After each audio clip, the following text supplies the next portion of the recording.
여러분은 이미 하나님을 믿어서 새로운 피조물이 된 것은 영생을 받은 사람들입니다. 아멘. 여기서 영생을 받았다면은 영생은 끊임없이 계속 끝까지 가는 거예요.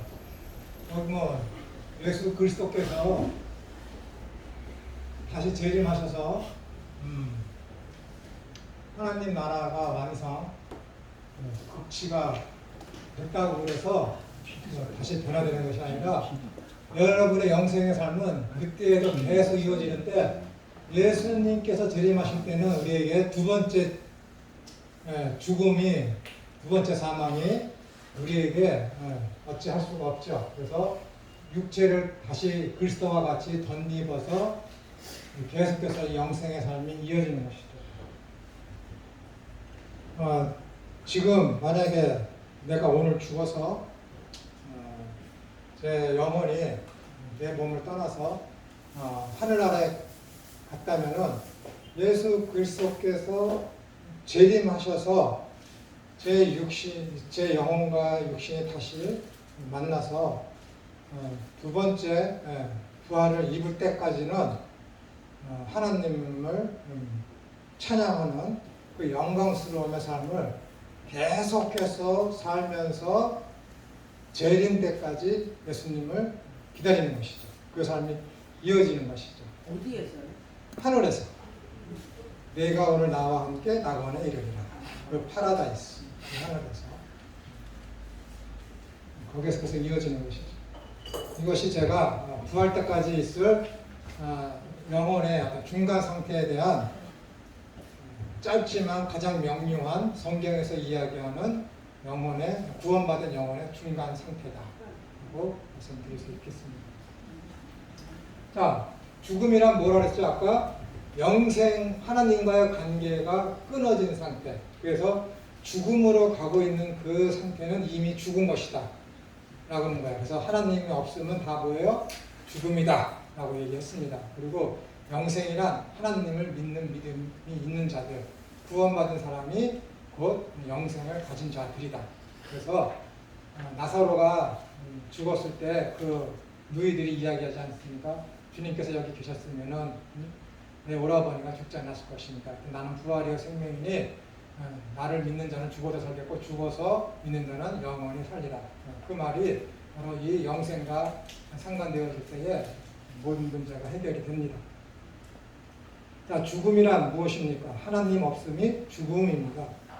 창조와 구원의 하나님께서 계시지 않는 것이 죽음입니다. 죽음이란 이중적 의미를 가지고 있습니다. 첫 번째는 영적인 죽음입니다. 그리고 두 번째는 육적인 죽음이죠. 사탄의 유혹에 빠져 동산 중앙에 선악과와 함께 있는 생명나무를 보지 못하고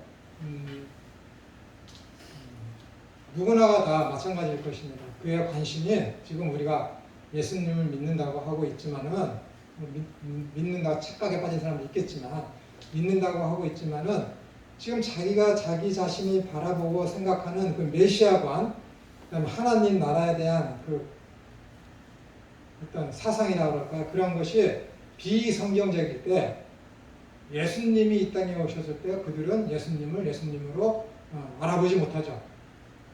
또한 이런 자들이 있습니다. 예수님을 믿기는 믿지만은 이 그의 관심과 초점과 방향성이 하나님 나라에 있지 아니하고 예수님을 믿음에도 불구하고 그 방향성이 여전히 세상을 향하고 있으며 그의 가치관이 하나님 나라에 있지 않고 세상에 있고 재물을 더 사랑하는 자라면은 하나님 나라가 저기 임하고 그리스도께서 가까이 오시는 날이 임했음에도 불구하고 그들의 관심이 그리스도와 하나님 나라에 있지 못하면은 알지 못합니다.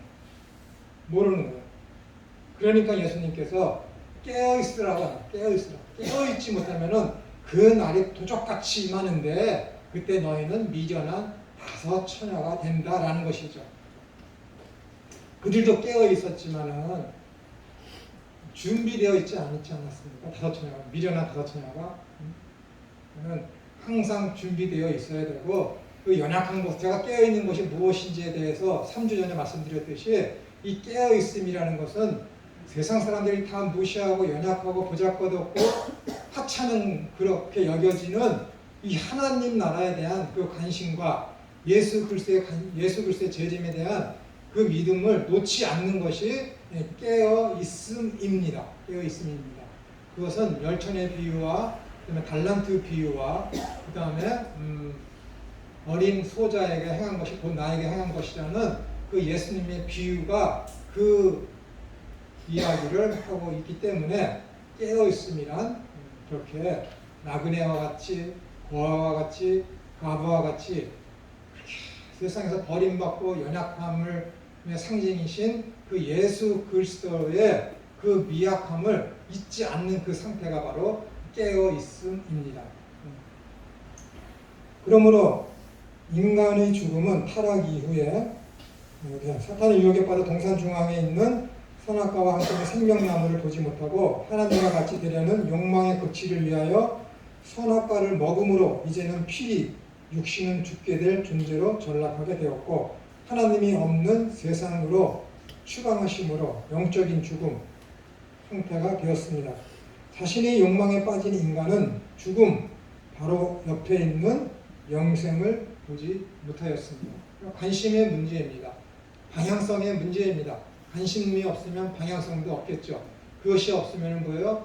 그리스도께서 가까이 오시는 예수께서 오실 때에 노아의 때와 같으리라 그런 현상을 보면서 예수님께서 다시 오시려니 가까이 왔다라는 것을 전혀 인지하지 못하고 있죠. 왜냐하면은 그들은 이 세상에서 호의호식하며 부족함 없이 삶을 살고 있기 때문에 그것이 곧 하나님이 주신 큰 복인 양 착각하고 있기 때문에 그렇습니다.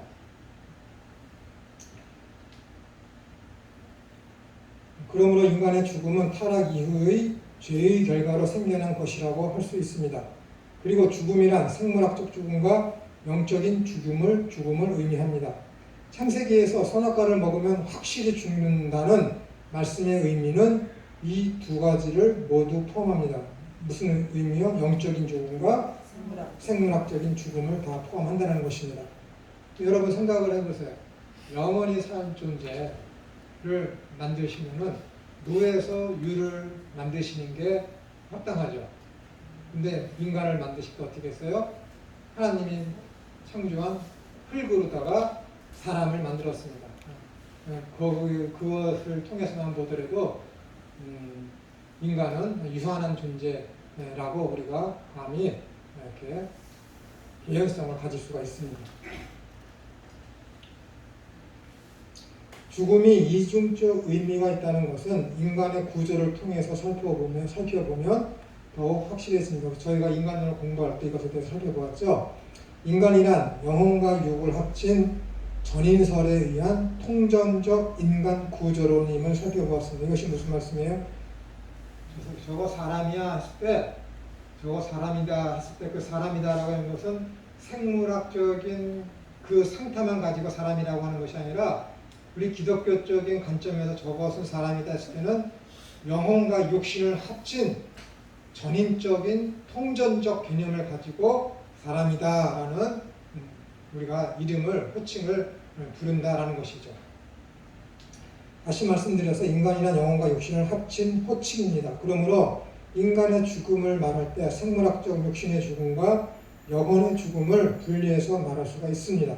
생물학적 죽음이란 영혼이 육신을 떠난 상태이고 영적 죽음이란 영혼은 불멸인데 어떻게 영혼이 죽을 수 있습니까? 라고 말할 수 있잖아요. 영적 죽음이란 영혼이 하나님과의 관계가 단절된 상태를 의미합니다. 이것은 기독교인이 아니면 가질 수 없는 생각이죠. 그러니까 알라를 믿는 마음에선 알라랑 상관시켜서 이야기를 변절시켜서 이야기하겠죠. 그러므로 인간이 살았느냐 또는 죽었느냐고 말할 때 일반적으로는 생물학적 상태를 가리킵니다. 이때 육신을 떠난 영혼은 최후의 심판 때까지 낙원과 믿는 자는 낙원, 그다음 믿지 않은 자는 음부에 거하게 되는 것이죠. 하나님은 영원하시고 하나님을 믿는 자들에게는 영생을 주셨으며 그 영생을 받은 사람은 영생을 받은 그 순간부터 뭐예요? 영원한 삶, 영생을 누리게 되는 것입니다. 주님 예수 그리스도께서는 그들을 주신 내 아버지는 만물보다 크심에 아무도 아버지 손에서 빼앗을 수 없다라고 말씀하셨습니다.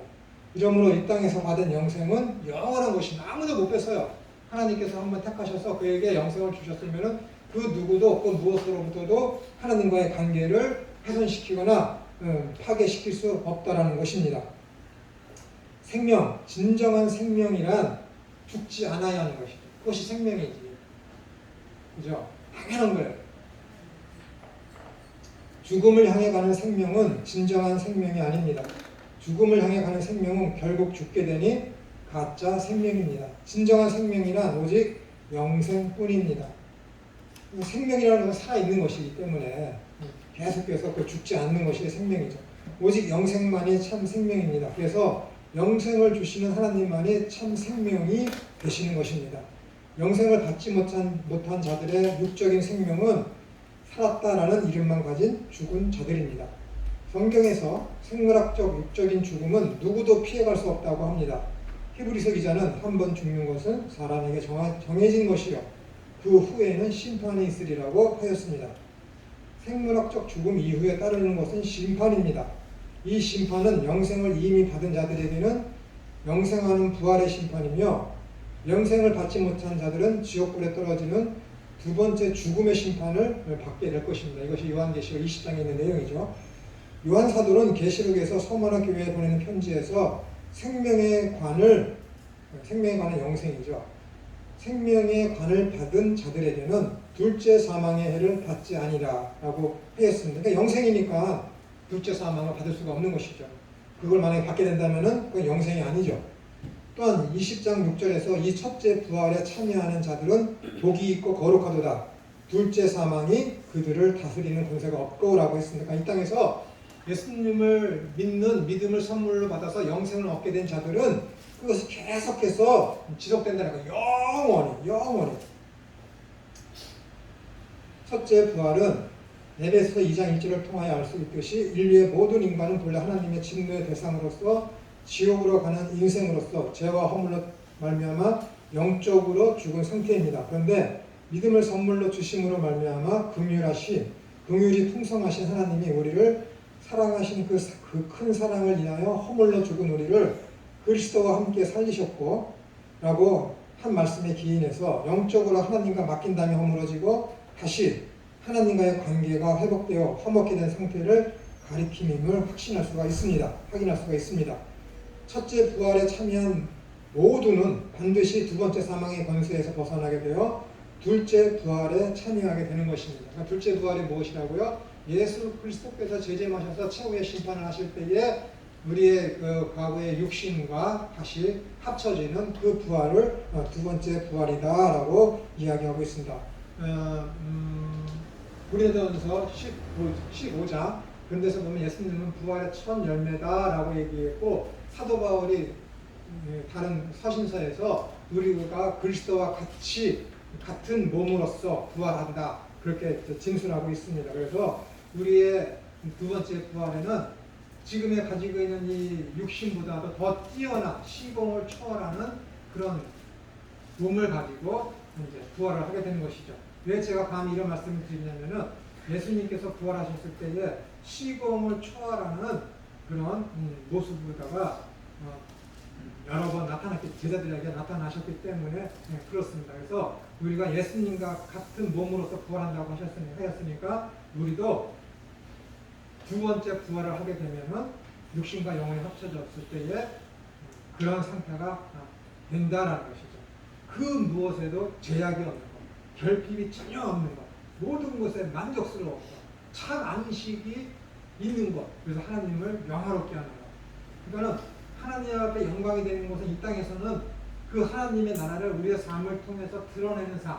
그 삶은 뭐예요? 하나님 나라의 윤리와 세상의 법칙이 늘 대립되고 대치되고 다툼이 있고 전쟁의 상태에 있기 때문에 하나님 나라에 속한 하나님 나라의 시민권을 둔 그 사람의 삶은 늘 고통과 고난과 궁핍 가운데 결핍 가운데 있을 수밖에 없어요. 무슨 삶이? 육적인 삶이, 이 세상의 삶이. 그럼에도 불구하고 늘 기뻐하며 늘 감사하는 상태가 되어 있는 것이 영적인 삶을 사는 상태라는 거예요. 이것은 예수님께서 이 땅에 계시면서 실체적으로 사람으로서 우리의 모든 것을 체휼하심으로 말미암아 우리 가운데서 보여주셨죠. 그 삶이 무엇이냐면 예수님의 삶은 섬기는 삶이었고 섬기는 삶은 곧 고난의 삶이었다. 그래서 요한복음 11장에서 말씀드렸듯이 고난을 통해서 하나님의 영광을 예수님이 드러냈듯이 나를 사랑하고 하나님을 사랑하는 내 제자들도 똑같은 방법으로 고난을 통해서 하나님의 영광을 드러나게 될 것이다.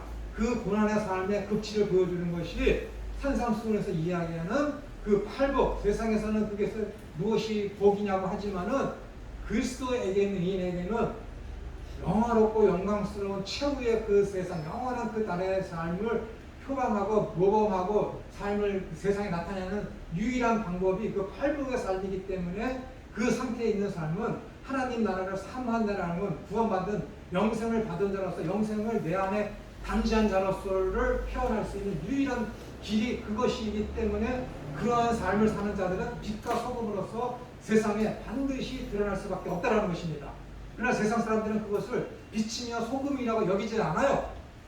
그런데 하나님은 우리를 가지고 뭐라 그래요? 너희는 세상이며 너희는 세상의 소금이며 너희는 세상의 빛이라고 누가 인정을 해주냐면은 하나님이 인정한다는 거예요. 하나님께서. 그래서 결국은 주님께서 이 땅에 재림하셨을 때는 사망의 권세를 완전한 음부에 가두기 때문에 결국 이제 절대로 사망이 없고 온전한 생명만 있습니다. 그러니까 온전한 생명만 있다는 것은 뭐예요? 다시는 결핍이 없다는 거예요. 다시는 혼란이 없다. 다시는 무질서가 없다는 거예요. 다시는 어두움이 없다는 거예요. 완전한 해방, 완전한 만족, 그 어떠한 해방거리가 전혀 없는 나라가 하나님 나라의 극치라는 거예요. 하나님 나라가 완성되는 그때라는 것이죠. 그 나라를 실질적으로 믿고 그 나라를 가진 방향성, 그 하나님 나라를 향하는 방향성의 삶을 사는 사람들은 뭐예요? 믿으면 바라는 것들이 실상이요, 보지 못하는 것들이 증거라는 그 하나님의 나라를 이 땅에서 실현하는 삶을 사는 것이죠.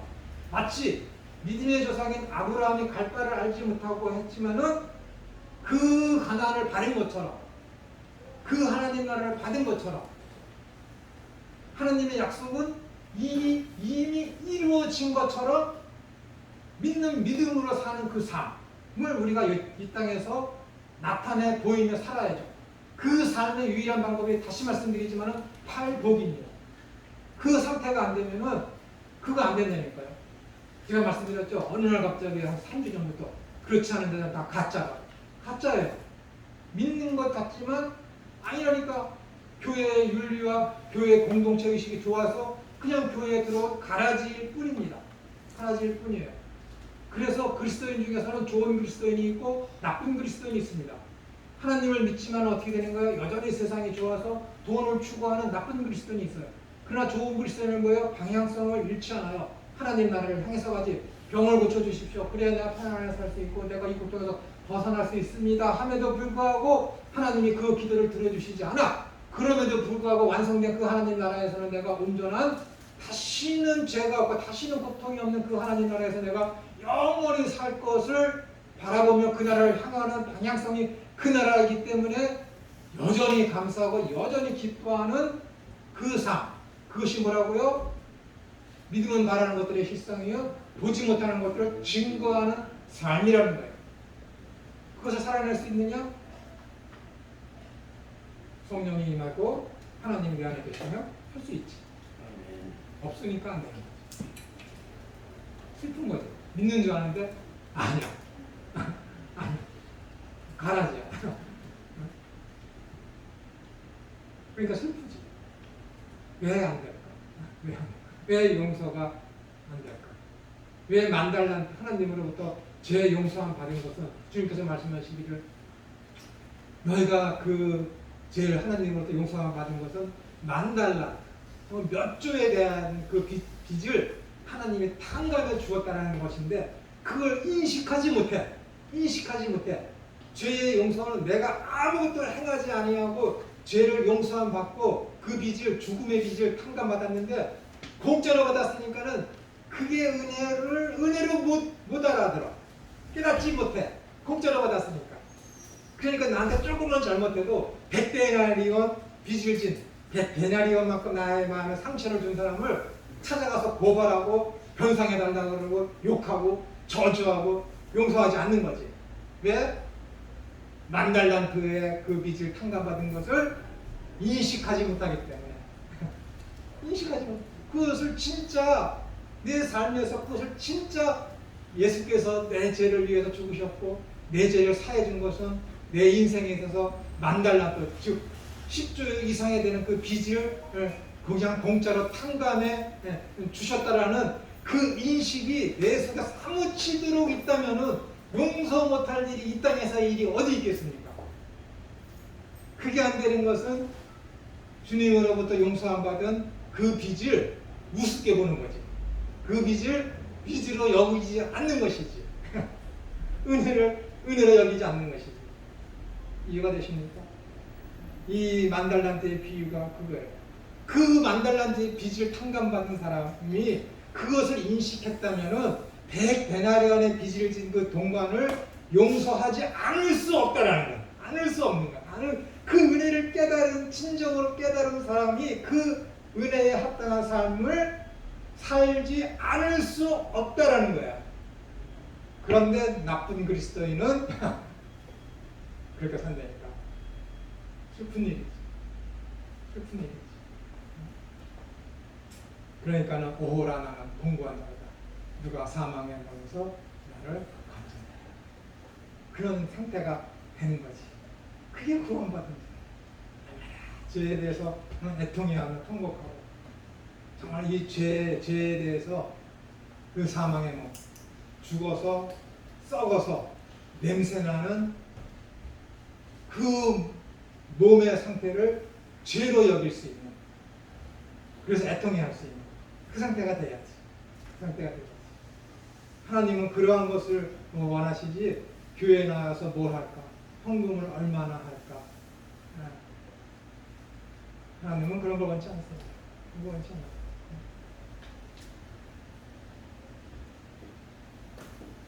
그럼 새하늘과 새 땅은 어디일까요?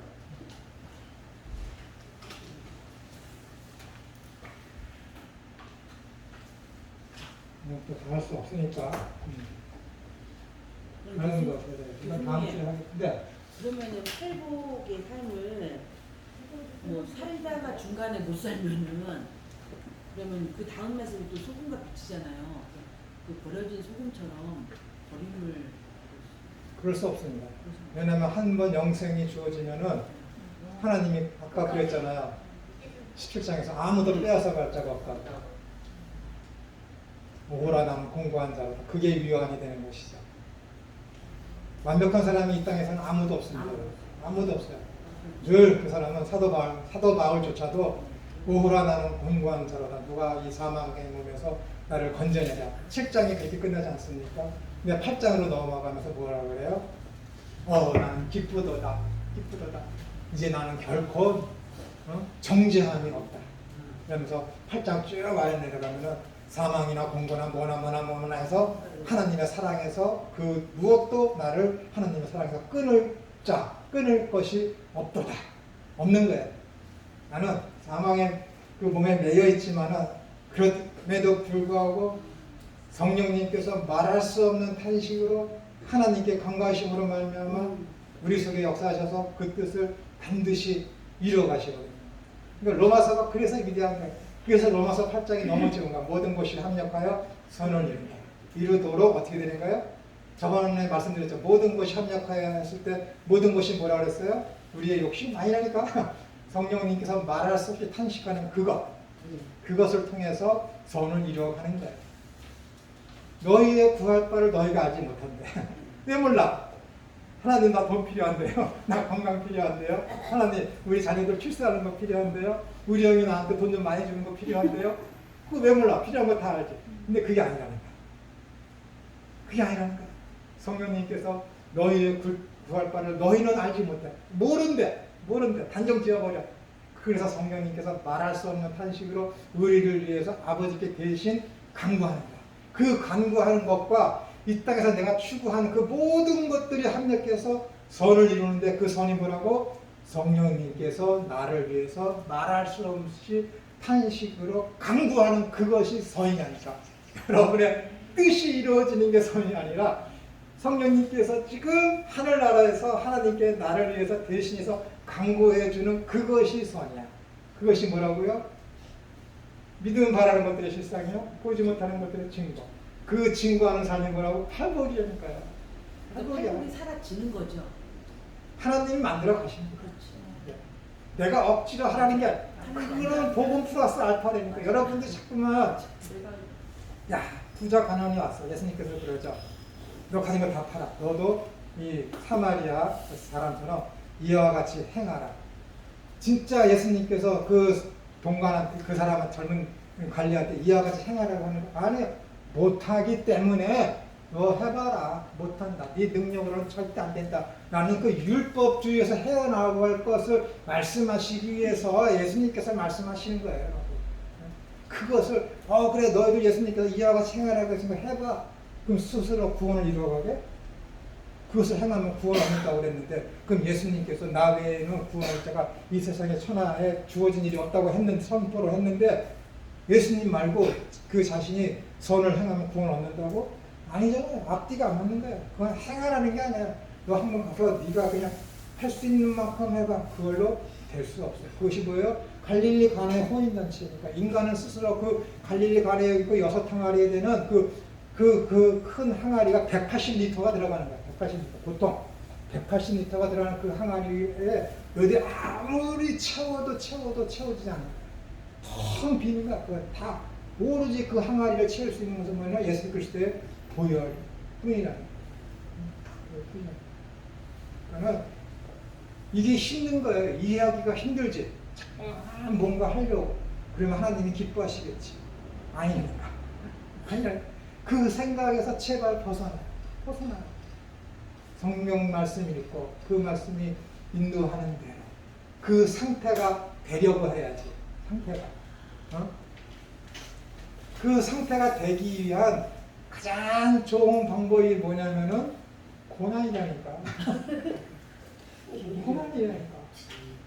그 상태가 될 수 있는 유일한 길이 고난. 예수님이 그렇게 하셨고 제자들한테 그렇게 했고 베드로한테 그렇게 말씀하셨고 사도 바울이 그렇게 살았고 사도 요한이 그렇게 살았고 모든 예수님을 믿는 구약의 모든 선지자들이나 믿음의 조상이나 할 것 없이 다 노아와 에녹과 모두가 아벨이나 다 어떻게 되는 거예요? 다 그렇게 살았어요. 다 아벨 편하게 살았어요? 아니에요. 믿고 있었던 형한테 돌로 맞아 죽었잖아요. 아브라함 어떻게 했어요? 본토 친척 아버지 집을 떠났고 좋은 곳은 조카한테 주고 그는 산속에 가서 집도 없이 장막치고 사는 사람이 아브라함이에요. 이삭은 어땠어요? 우물 팔아 여기저기 돌아다녔지. 야곱은 어땠어요? 형을 피해서 도망다녔지. 다시 돌아왔지. 인생이 138년 살면서 내 인생은 험악했다라고 바로 앞에서 고백을 했지. 그런 거. 뭘 더 말하겠습니까? 그걸 그 내용을 교수님 삶에 한번 적용을 해서 표현 한번 해주시면 제가 훨씬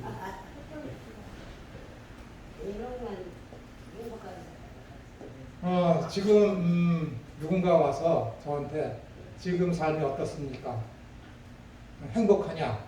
평안하냐? 그러면 저는 예스라고 합니다. 예스라고 합니다. 물론 조금 있으면 이제 다리도 수술해야 되고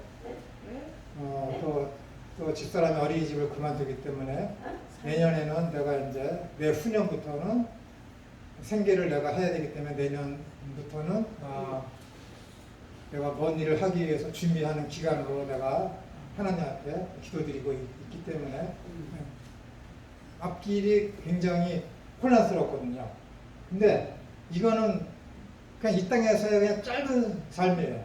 힘든 건 제가 알아요. 여러 가지 어려움에 대해서 하나님 앞에 다 기도하고 있지만 그것이 안 이루어짐에도 불구하고 저는 행복합니다. 왜냐하면 제가 여러분에게 그냥 말로만 하는 것이 아니라 내 삶의 방향성은 정확합니다. 분명히 주님께서 재림하시면 그때의 내 모든 결핍은 다 사라질 것이다. 늘 우리 애들한테 하루도 빠지지 않고 하는 소리가 기뻐해라, 기도해라, 기뻐해라, 감사해라. 하루도 안 빠지고 그거예요. 하루도 안 빠지고 아침에 신앙을 고백합니다. 하루도 안 빠지고 주기도문으로 내 삶을 체크를 합니다. 근데 안 돼. 빵점이지. 빵점이지. 근데 답이 있잖아. 답이 있잖아. 누가 이 사망의 몸에서 건져내랴. 하나님이 답을 주셨잖아. 긍휼하신 그 하나님. 그 긍휼하심에 호소하는 거죠. 호소하는 거지. 안 돼도 상관없어요. 되면 좋고 안 되면 할 수 없고가 아니에요. 아니에요. 여러분 기적이 있으면 좋죠. 돈 안 들이고 난치병이 나면 얼마나 좋겠습니까? 근데 기적을 바라죠. 사람이 기적을 바라는 그 믿음이 좋은 건 줄 알아요. 그러나 그거는 불신입니다. 아주 불건전한 믿음이 하나님으로부터 기적을 바라는 믿음이에요. 제가 여러분에게 몇 번 말씀드렸지만 기모모 전도사, 지금은 이제 다른 일을 하지만은 그 청년이 군대 시절 때 제대를 앞두고 갈등을 하게 된 거예요. 신학을 할지 아니면 사회에 나가서 돈을 벌어야 될지. 그 초병, 전방부에서 초병을 쓰다가 별똥별 뭐 7개인가를 보여주시면 하나님의 뜻인 줄 알고 내가 신학을 하겠습니다. 근데 그날 정확히 재수 없게 7개의 별똥별이 끊어졌네. 그래서 내가 있는 교회에 전도사로 왔어요. 저도 전도사로 있었는데. 근데 그때 서태지가 한참 인기 끌어서 서태지의 그 LP판을 거꾸로 돌리면은 교회를 저주하고 하나님을 저주하는 그런 소리가 나온다 해갖고 그 문화에 대해서 굉장히 비판해갖고 교회에 수련회에서 그것을 강의해갖고 저한테 와서 그러더라고요. 어떻습니까? 그래서 너는 하나만 알고 100가지는 모르는 무식한 놈이라고 그런 식으로 문화를 바라보면 안 된다. 그랬거든요. 그리고 저는 그 교회에서 나와서 이제 미국 가고 와서 보니까는 신학교도 졸업했는지 모르겠는데 홍대에서 만물상을 하더라고요. 외국에서 물건 수입해서 파는 그런 일. 그래서 잘 됐어요. 그래서 내가 물어봤어요. 너 군대에서 그 얘기를 군대에서 너 벌똥별 하니까 입을 막는 거야. 하지 말라고. 아니라는 거야. 왜 기적을 바라면 그것이 불신이냐면은 진짜 믿는다면 하나님 요거 이렇게 해주시면은 하나님이 계신 줄을 내가 믿겠습니다. 아니면 더 잘하겠습니다. 라고 하는 거예요. 그럼 지금은 뭐예요? 안 믿는 거잖아요. 그 일이 안 이루어졌으니까 안 믿는 거죠. 해주시면 믿겠습니다. 예수님께서 마태복음 12장에서 내가 성령을 힘입어서 귀신을 쫓아내고 병을 고치면은 하나님의 나라가 이미 너희 가운데 임하였느니라 라고 했는데 그 앞절에 뭐라 그랬어요? 악하고 음란한 세대가 표적을 구하느니라. 악하고 왜 표적을 구하는데 음란하다고 그래? 왜 표적을 구하는데 악하다고 그래? 믿기 때문에 표적을 구하는데 당신이 하나님의 아들이기 때문에 나는 당신이 표적을 행할 줄 알고 믿습니다. 표적을 보여주십시오. 믿습니다. 하는데 근데 예수님은 그것을 가지고서 악하고 음란한 세대라고 그래. 왜? 안 믿는 거야. 안 믿는 거라니까. 그 믿음이 아니야. 믿음은 뭐예요? 대상과 내용이라니까. 예수님이 오죽하면은 야 너희들이 내가 하나님 아들인 것을 믿지 못해? 그러면 내가 행하는 것을 통해서라도 제발 믿어라. 행하는 것을 통해서라도 믿으라니까. 믿음은 들음에서 나며 들음은 하나님의 말씀으로 말미암느니라. 무슨 답이 더 필요해? 내가 더 잘 믿을 수 있도록 기적을 보여주십시오. 좋은 거예요? 아니라니까. 오직 믿음의 성장은 뭐예요? 말씀을 통해서만 가능한 거야. 말씀을 통해서. 그러면은 악하고 음란한 세대가 표적을 구한다고 그래. 왜 악하고 음란하다고 그랬을까? 하나님을 믿지 않기 때문에 음란하다고 그래. 믿는 것 같지. 예수님을 믿는 것 같지. 근데 믿지 못하기 때문에 뭐예요? 표적을 구하는 거야. 누구처럼? 이방신처럼. 얘는 지금 하나님을 믿지 않으면서도 믿는 척 하면서 표적을 구해. 실제로 믿는 것은 하나님이 아니라 자기의 공력, 자기의 율법 지키는 것, 자신의 선행을 통해서 구원 얻는 것을 믿어. 그렇게 구원 얻을 것이라고 확신을 해. 근데 예수님을 믿는 척해. 네가 진짜 하나님의 아들이면은 나한테 네가 하나님의 아들인 것을 보여줘봐. 표적을 줘봐. 믿지도 않으면서. 그러니까 악한 거야. 실제로 이 아이가 섬기는 것은 뭐예요? 우상이라니까. 나라는 우상이라니까. 나라는 선행이라니까. 그러니까 얘가 지금 뭐예요? 믿지도 않으니까 악한 거고, 하나님을 믿지도 않을 믿는 척하고 이 우상을 섬기면서 예수님한테 기적을 바라니까 뭐예요? 우상에게 요구하는 것과 똑같은 것을 요구하니까는 음란한 것이죠. 예수님께서도 했어요. 야, 베드로야, 너는 나를 뭐라 그러네? 아, 당신은 그리스도이시며 하나님의 아들이십니다. 바요나 시몬아, 네가 참 복되도다. 그런데 내가 이렇게 살다가 고난을 받고 사흘 만에 부활할 거야. 라고 했더니 그렇게 될 수 없습니다. 라고 이야기하죠. 그리고 실제로 그렇게 될 수 없도록 말고의 길을 쳐서 길을 떨어뜨리는 그런 만행도 저지르죠. 그러면은 예수님께서 그렇게 될 수 없다라고 사도 바울이 이야기한 것은 뭐예요? 하나님의 아들이시며 신적 능력과 권위를 가신 메시아이신 예수님께서 어떻게 인간 세상에 오셔서 인간으로부터 잡혀서 고난을 받고 또한 죽을 수 있습니까? 신이라면 그럴 수 없습니다. 당신이 신이라면 기적을 통해서 이 땅에 있는 이스라엘을 회복하고 하나님의 나라를 임하게 해야 되지 않습니까? 라는 게 거기 그 내용이야.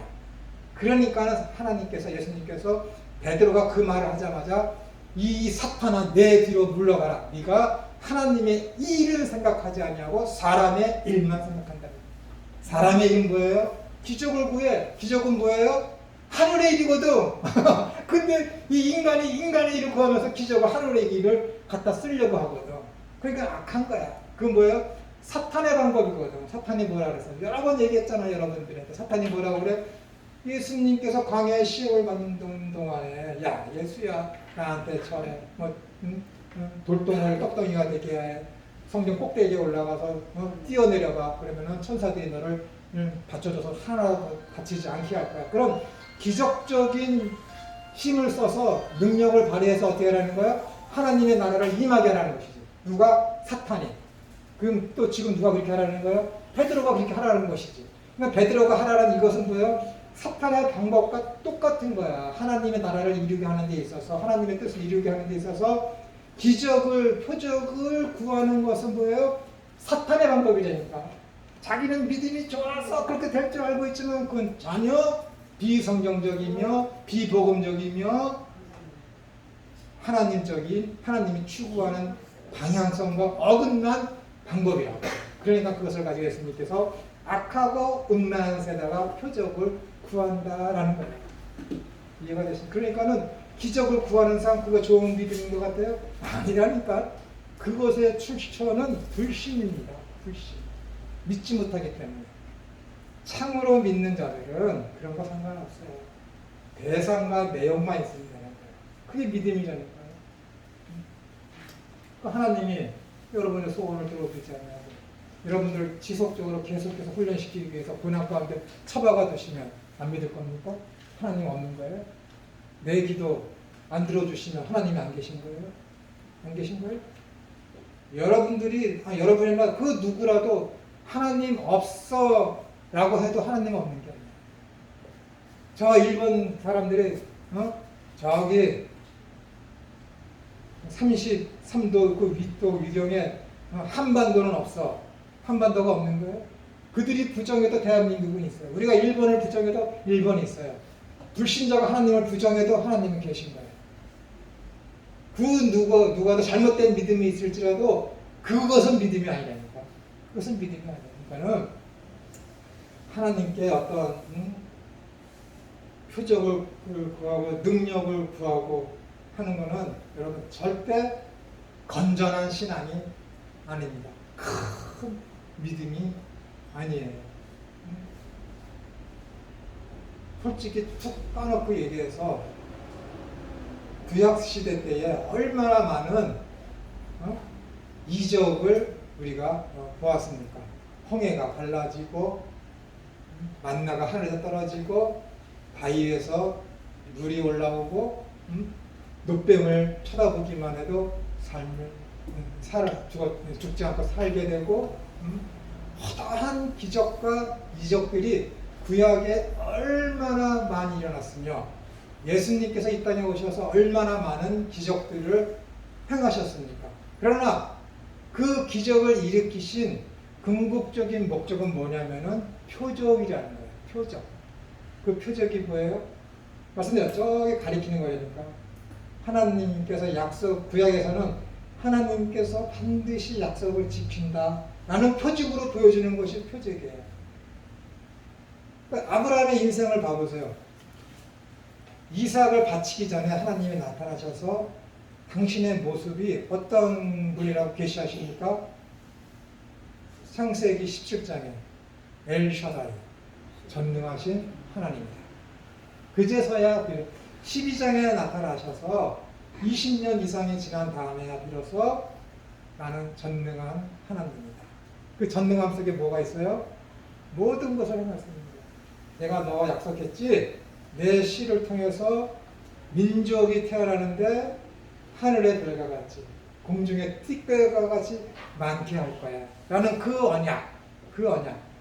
언약을 이루실 수 있음을 하나님께서 나는 엘샤다이다 하는 거야. 그러면 아브라함이 어떻게 해서 이분은 엘샤다이지? 과거를 돌이켜 볼 거 아니에요. 그럼 어떻게 되는 거예요? 애굽에 갔을 때 바로한테 꿈을 꾸게 해서 모든 물건을 다 갖고 나오게 하셔서 태평을 누리게 하는 거예요. 그 모든 광경을 쭉 돌이켜보니까는 인정이 되는 거지. 인정이 되는 거지. 처음부터 하나님이 나는 엘샤다이다 했으면은 얼마나 좋습니까? 그러나 하나님은 그렇게 안 하셨지. 경험을 통해서 이렇게 말씀을 통해서 나는 엘샤다이다 하고 하니까 그때서 아브라함이 확신을 갖게 되고 야, 네 아들을 바쳐라 하니까는 히브리서에 보니까는 다시 살려주실 것을 믿고 어떻게 되는 거예요? 바치는 것이지. 바치는 것이. 그게 다 그 표적이 뭐예요? 이삭이 제물을 바쳐주는데 사흘길을 갔다. 사흘길. 왜 하필이면 사흘길을 가? 모리아산 가는데 모리아산은 지금 예루살렘에 있는 그 성이잖아요. 그 산을 왜 사흘길이라고 그래? 예수님의 부활을 의미하는 거예요. 그래서 사흘길을 이야기하는 거예요. 구약에 있는 모든 사건들을 면밀하게 살펴봐서 예수 그리스도와 하나님 나라 작용해 보면은 구약의 모든 기적과 이적들은 다 표징이야. 표지. 뭘 가리키는 거? 예수 그리스도와 하나님 나라. 하나님 나라가 어떤 모습이며 어떻게 이루어질 것인지를 보여주는 게 기적이야. 신약 시대 때에도 마찬가지예요. 언약과 약속이 다 이루어졌음을, 그 다음에 악한 사탄의 모든 세력들이 꺾여졌음을, 그래서 하나님 나라가 임하였음을 보여주는 것이 신약의 표징이야. 표적이며 기적이에요. 그런데 이미 구약과 신약 수천 년 동안에 하나님께서 말씀과 역사 속에서 기적을 통해서 다 보여줘서 뭐가 하나님 나라가 어떻게 임했고 하나님 나라가 무엇이며 메시아가 누구이며 메시아가 왔으며 그분께서 하신 일이 무엇이며 앞으로 그분이 어떻게 하실 것인지를 말씀을 통해서 역사 가운데서 다 보여주셔서 그런데 또 보여달라고 그래? 지금 필요 없어요. 필요 없다니까 다 보여줬는데 야, 너 미국 알아? 모르는데 미국 데리고 갔어. 미국 보여줬어. 그리고 왔어. 그 이 아이가 미국 어디 있어요? 미국 보여주세요. 또 그러면 되겠습니까? 안 되는 거예요, 여러분. 안 되는 거예요. 그래서 표적을 구하는 것은 뭐예요? 말씀을 안 믿는 거야, 지금. 구약과 신약을 통해서 다 하나님께서 구약에 필요한 모든 것을 다 보여주셨는데 그거 갖고 안 되겠다는 거예요. 말씀 플러스 말씀을 더 해달라는 것이지. 이해가 되세요? 얼마나 나쁜, 이거는 불건전한 믿음뿐만이 아니라 정말로 이건 불신에서 일어나는 것이 기적을 구하는 거야. 기적을. 그럼에도 불구하고 믿는 자들은 어떻게 되는 거예요? 병 낫기를 하나님 앞에 간구하는 거야. 기도가 아니라 간구라니까요, 여러분. 하나님, 제가 이렇게 아파서 고통스러웠습니다. 하나님의 뜻이면 이것이 나을 줄 믿습니다. 낫게 해주세요. 근데 하나님이 야, 너는 그냥 그 병을 평생 갖고 살아야 돼. 그럼 평생 갖고 사는 거야. 하나님이 또한 일반 은총을 열어주셨잖아요. 병원, 의사. 거기 가서 치료받아야지. 나쁜 놈들 김천은 어떻게 하는지 알아요? 하나님이 이 병을 고쳐주세요. 속으로는 그래야 병원에 가는 거지. 좀 더 나쁜 놈은 뭐였는지 알아요? 그래야 이 돈을 모아서 내가 선한 일에 쓰지. 선한 일에 쓰기 뭘 선한 일에 써. 핑계대는 거지. 그 순간만 넘기면 그 돈은 내가 꿀꺽이지. 이게 더 나쁜 놈이야. 조건 없이 은혜에 간구해서 병 낫기를 간구해야지. 대부분의 사람들 어떻게 되는 거야? 하나님 고쳐주세요. 그럼 제가 교회 풍성 봉사하고 헌금도 많이 하겠습니다. 병원비는 1억 들어갈 건데 1,000만 원으로 쇼부 보려고 그래. 누구? 여기 있잖아요. 여기. 이제 안 돼. 수술을 하고 근데 어디가 아프세요? 하지 정맥이 있어갖고 아. 내가 책상에 앉아 있어서 움직이지 않으니까는 요즘 이제 우리 작은 딸이 감시를 해서 책상에 앉아있지도 못하게 앉아있지도 못하게 빨리 모든 걸 다 이제 정리하고 하나 앞에 기도드리고 이제 해야죠. 그러니까는 건전한 믿음이라는 것은 말씀에 기반된 그 믿음이 건전한 믿음입니다. 말씀하신 것에 대해서 해답이 잘 됐나요? 네.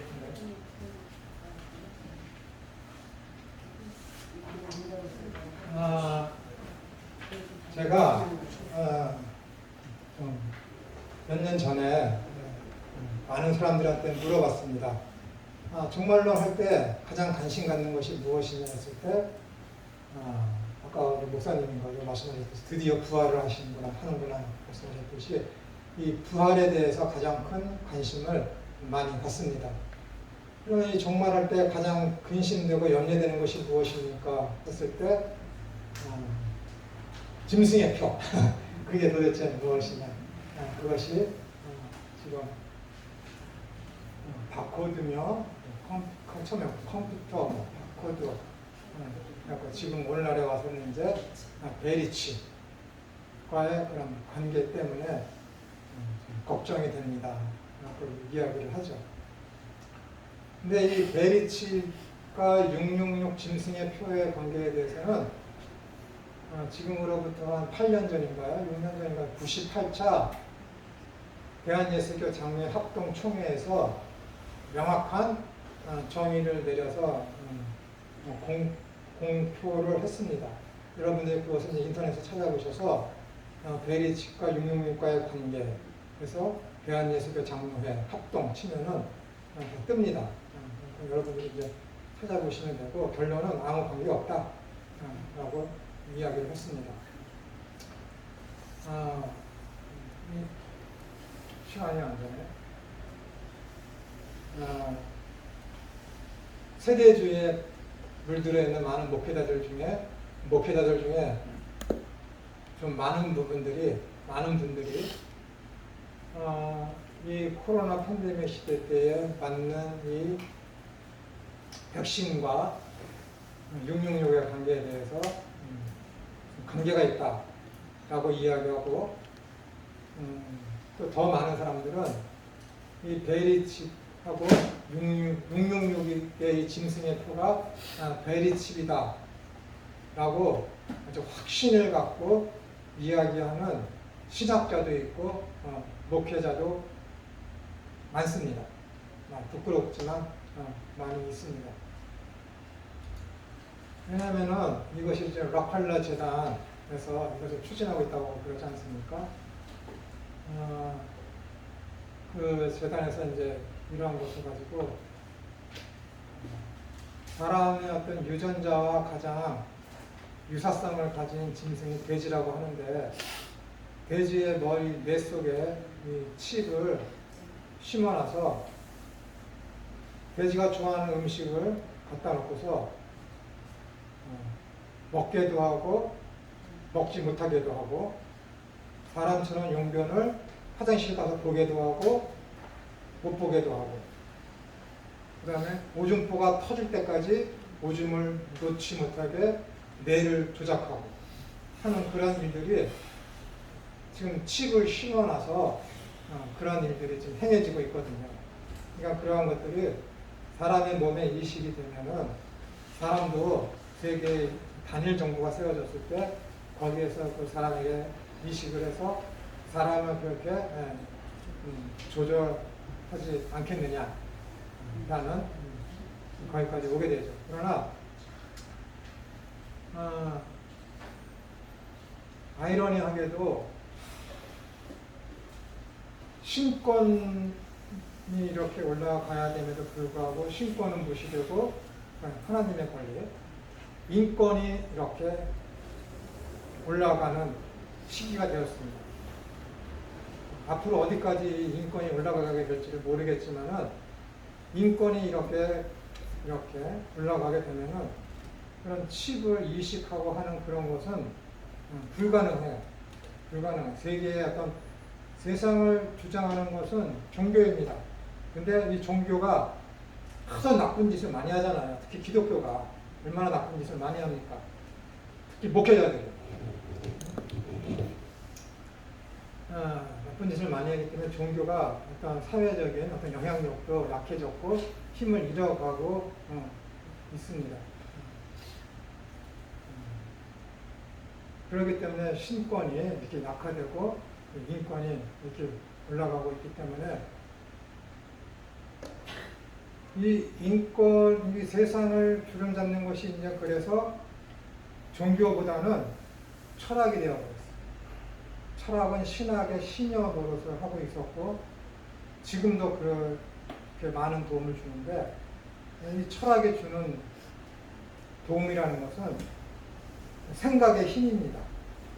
그렇기 때문에 성경을 읽을 때 이 본문에서 연구하는 방법과 이 본문에서 말하려고 하는 의도가 무엇인지를 철학을 통해서 생각해낼 수가 있는 거예요. 거기에서 힘이 생겨요. 철학을 많이 한 사람은 생각하는 힘이 강하고 집요하기 때문에 이 본문에 대한 연구에 대해서 그 누구보다도 뛰어날 수가 있습니다. 이런 의미에서 저는 안산에 있는 그 셋째이 굉장히 고마워요. 그 형이 청년 시절 때 난 중학생이었는데 자기가 있는 사상집이며 그리스 신화며 세상에 있는 수많은 철학책들을 가지고 와서 의무적으로 읽게 했거든요. 그래서 사고력이 많이 생겼죠. 그렇기 때문에 이 철학이 주는 힘은 굉장히 셉니다. 그리고 이 철학이 이제는 종교가 아닌 이 철학이, 이 사상이 세상을 지배하는 시대가 됐습니다. 종교가 사상을 지배하고 그래서 이 철학이며 이 사상이 종교적인 밑바탕 위에서 세상에 퍼져나가야 되는데 이제는 종교는 사라지고 종교는 무시당하고 온전히 뭐예요? 이 사상, 다른 것에 어떤 걸림이 없이 이 사상, 즉 신권이 사라진 인간에게서만 나오는 이 사상, 이해가 되시죠? 종교가 무시된 상태에서 나오는 사상, 그러니까 인본주의일 수밖에 없어요. 거기에서부터 나오는 그 사상이 이제는 세상을 지배하는 시대가 되었어요. 그렇기 때문에 어떻게 되는 거예요? 인권이 올라갈 수밖에 없는 거예요. 그래서 이 세상을 주도하는 것이 종교가 아니라 신본주의가 아니라 인본주의가 됐기 때문에 인권이 이렇게 올라가게 되는 것이죠. 그러니까 교회가 앞으로 점점 힘들어질 수밖에 없는 상황이고 또 역설적으로 이 인권이 올라가기 때문에 사람한테, 개개인한테 모두에게 베리칩을 싣는다는 것은 불가능해요. 이런 역사적인 이런 상황을 통해서만 보더라도. 그렇기 때문에 베리칩은 666의 짐승의 표가 절대 될 수가 없고 그런 수작을 할 수도 없습니다. 그래서 요즘에는 예전에는 스토아 학파니 스토아 철학이니 해갖고 성경이 하나님의 말씀이 인간의 이성을 지배했지만은 종교개혁 이후에는 인간의 이성이 이제는 종교를 지배하는 그런 철학이 대두되었습니다. 그러면서 나타난 것이 무엇이냐면 자유주의예요. 자유주의. 그동안 성경을 연구하던 그 방법을 새로운 방법으로 성경을 연구하고 새로운 눈으로 성경을 보고 해석하고 가르치고 삶을 살자 해서 나온 것이 자유주의며 그 자유주의에서 나온 것이 아니죠. 그 자유주의에서 나온 것이 뭐예요? 도덕과 윤리다. 자유주의에서 나온 것이 도덕, 성경을 보는 관점이 도덕과 윤리라고요. 정통적인 것이에요. 그러면서 나온 것이 칸트이며, 그러면서 나온 것이 니체이며, 그래서 나온 것이 요즘에 딜레저 같은 그런 목동의 그런 삶을 추구하는 것이 현대인의 자유이다라고 주장하는 딜레저 같은 철학자가 나온 것이죠. 그래서 요즘에는 어떻게 되는가요? 이 자유주의도 잘못됐다 해갖고 신자유주의가 나타났죠.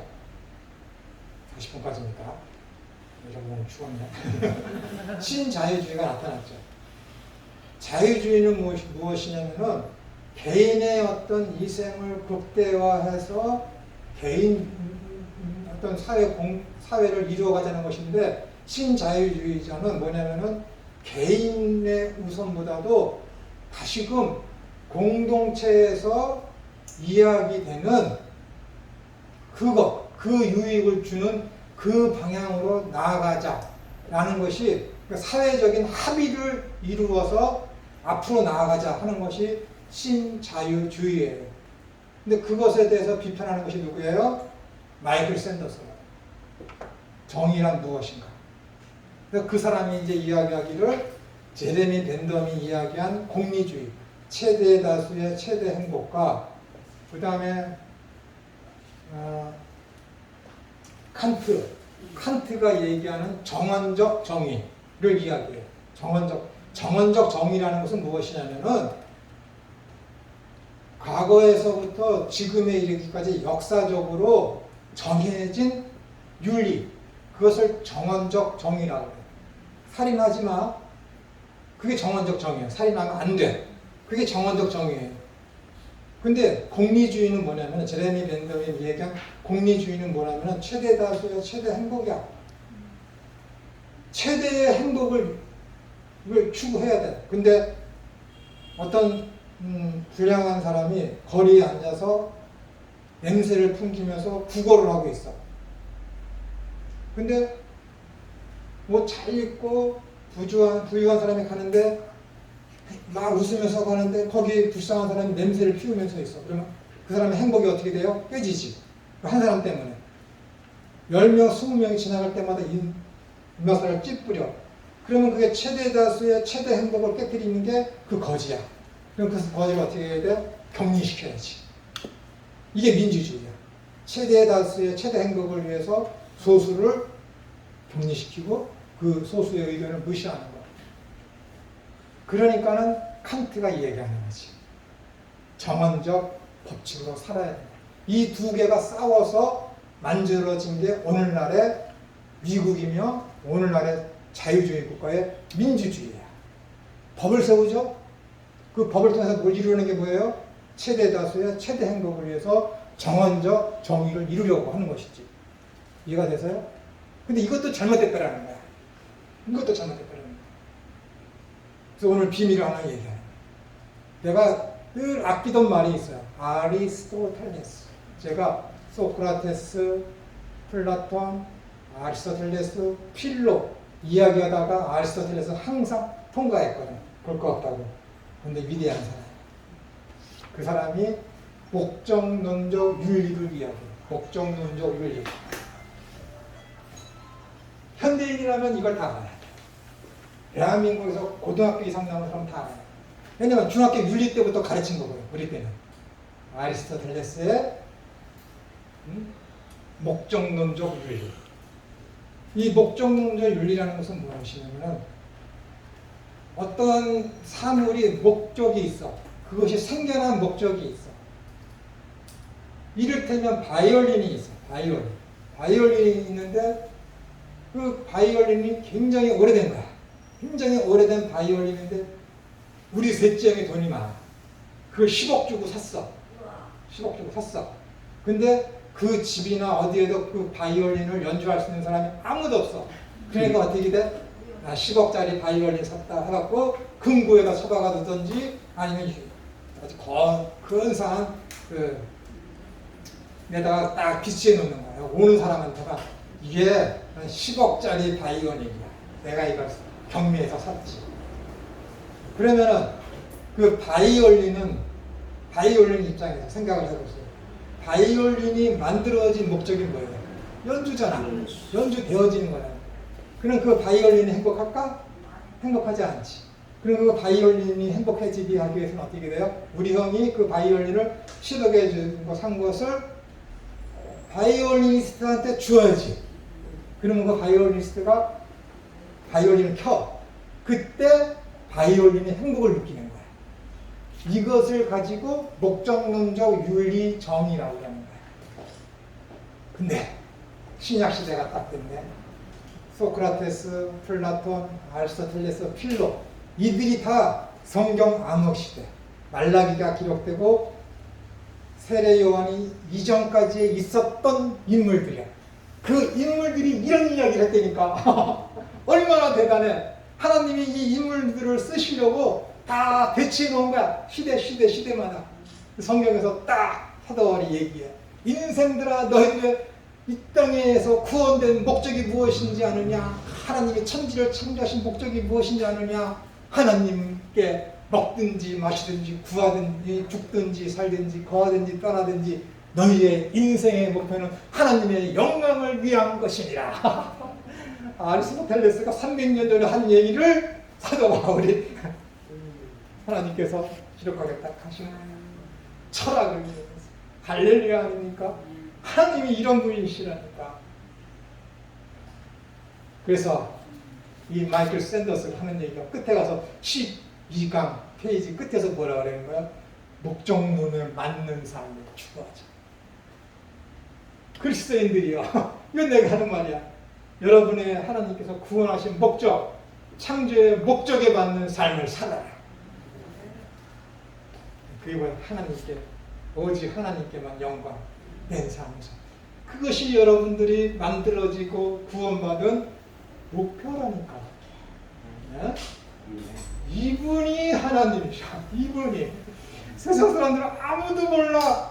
왜 소크라테스가 나타서 너 자신을 알라 얘기했고, 왜 플라톤이 이야기해서 이상주의를 얘기했으며, 왜 아리스토텔레스는 목적론적 윤리를 얘기했으며, 왜 그보다 200년 뒤늦게 태어나서 예수님 바로 이전에 있었던 필론을 오직 로고스만이 세가의 유일한 선이며 구원자라고 이야기했을까?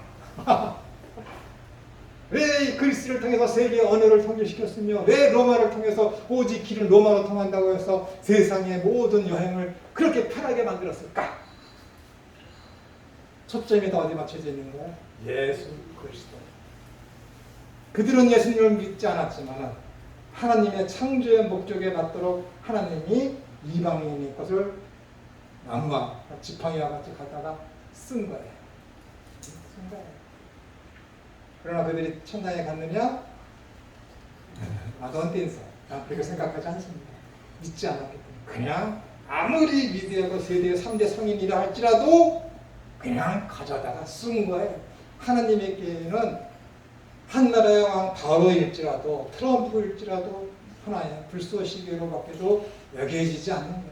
하나님이 절대자이시기 때문에 그렇습니다. 여러분들이 어떻게 사셔야 되겠어요? 세상에 이렇게 험난하고 지금 팬데믹 시대가 이렇게 오래가고 앞으로 헤어나올 것 같지 않지만은 이것을 바라보면서 우울증에 빠져서 슬퍼하며 살아야 되겠습니까? 아니야. 우리는 천국 시민권자야.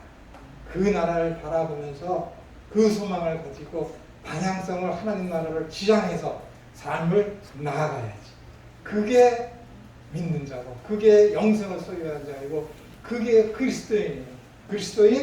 그리스도인이면 그리스도인다운 것을 구해야지. 왜 그리스도인이라면서 세상 사람들과 같은 똑같은 걸 구합니까? 아주 우스운 거야. 그리스도인이라고 얘기하지 말아야지. 세상 것과 사람들 똑같은 걸 구하고 삶의 방향과 지향성이 세상 사람과 똑같으면서 어떻게 나는 하나님을 믿는 예수님을 주인으로 섬기는 그리스도인이라고 고백할 수 있겠습니까? 얘기할 수 있겠습니까? 안 되는 거예요. 안 되는 겁니다. 하나님은 세상을 주관하시는 분이시니까 가만히 계시지만은 이 코로나 팬데믹도 하나님께서 당신의 유익한 쪽으로다가 다 사용하실 거예요. 지나가면 아무것도 아닙니다. 지나가면 그러잖아요. 내가 옛날에 왜 그랬을까? 조금만 참았을까? 웃는 분은 다 수위하시는 거예요. 다 한 번씩 이상은 경험해 봤을 거예요. 그러는 거예요. 모르기 때문에 당시에 그러는 것이죠. 그걸 우스우면서 넘길 수 있는 게 뭐예요? 하나님 나라의 소망을 두고 그것을 이 땅에 실현하는 삶을 살면은 그게 되는 거예요. 그걸 가능케 하는 게 무엇이냐면은 나는 10,000달란트 빚진 자였는데 나는 구원받았다. 그 은혜를 아는 자가 그 삶이 가능해지는 거예요. 그걸 모르기 때문에 안 되지. 다음에 하겠습니다. 짐승의 표와 이름에 대해서 시간 나눠보겠습니다. 기도하겠습니다. 저희들은 믿음의 주이시며 온전케 하여 주시는 예수 그리스도를 바라보고 하나님 나라를 지향하는 주님의 순진한 종들이 되기를 원해서 이 자리에 모여 있습니다. 하나님이 원하시는 거룩하고 흠없는 자가 하나님의 말씀을 통해서 훈련을 통해서 기꺼이 그렇게 되기를 간절히 원합니다. 다음에 만날 때는 좀 더 하나님에 관해서 깊이 있게 얘기할 수 있는 기쁨으로 고백할 수 있는 우리 모두가 될 수 있도록 성령님께서 우리를 인도하여 주옵소서. 거룩하신 예수님의 이름으로 기도드리옵나이다. 아멘.